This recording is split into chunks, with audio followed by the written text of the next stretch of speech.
सीता जी ने बनाया भोजन पर खाने कोई नहीं आया। लंकापति रावण के वध के बाद जब अयोध्यापति प्रभु श्री राम की कीर्ति दूर दूर तक फैल रही थी और वह मर्यादा पुरुषोत्तम कहलाने लगे थे, तब एक दिन महादेव शिव की इच्छा भी मर्यादा पुरुषोत्तम श्री राम से मिलने की हुई। पार्वती जी को संग लेकर महादेव कैलाश पर्वत से उतरकर अयोध्या नगरी के रास्ते पर चल पड़े। भगवान शिव और मां पार्वती को अयोध्या आया देखकर श्री सीताराम जी बहुत खुश हुए। माता जानकी ने उनका उचित आदर सत्कार किया और स्वयं भोजन बनाने के लिए रसोई में चली गई। इस बीच भगवान शिव ने श्री राम जी से पूछा, आपके सेवक हनुमान जी दिखाई नहीं पड़ रहे हैं?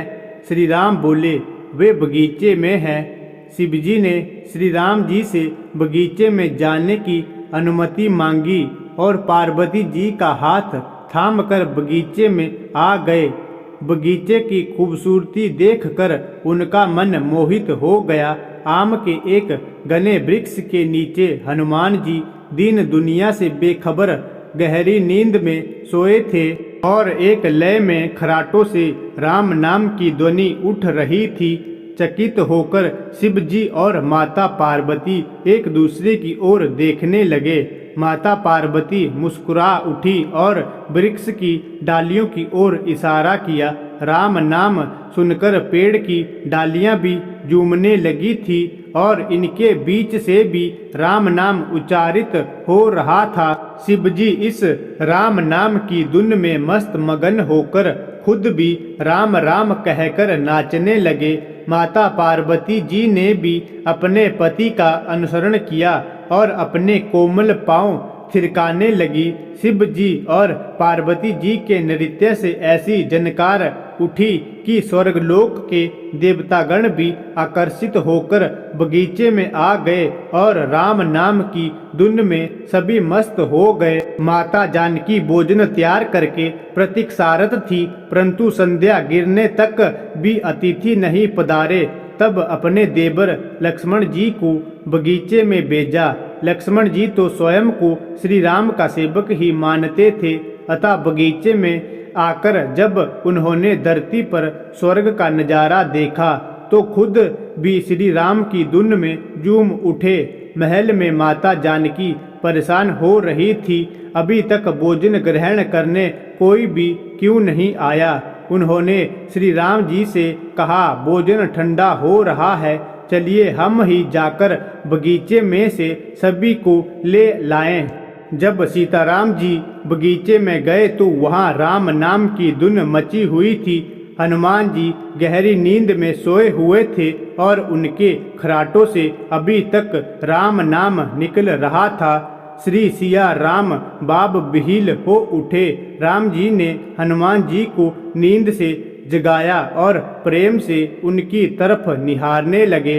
हनुमान जी प्रभु को आया देख शीघ्रता से उठ खड़े हुए।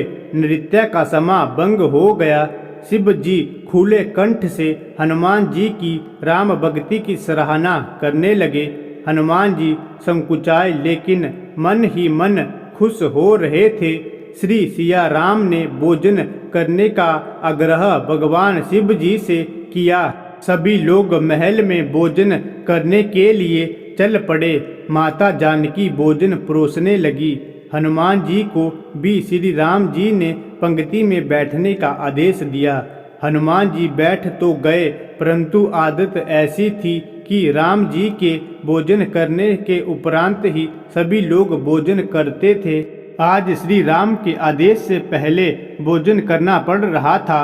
माता जानकी हनुमान जी को भोजन परोसती जा रही थी, पर हनुमान का पेट ही नहीं भर रहा था। सीता जी कुछ समय तक तो उन्हें भोजन परोसती रही, फिर समझ गई इस तरह से तो हनुमान जी का पेट नहीं भरेगा।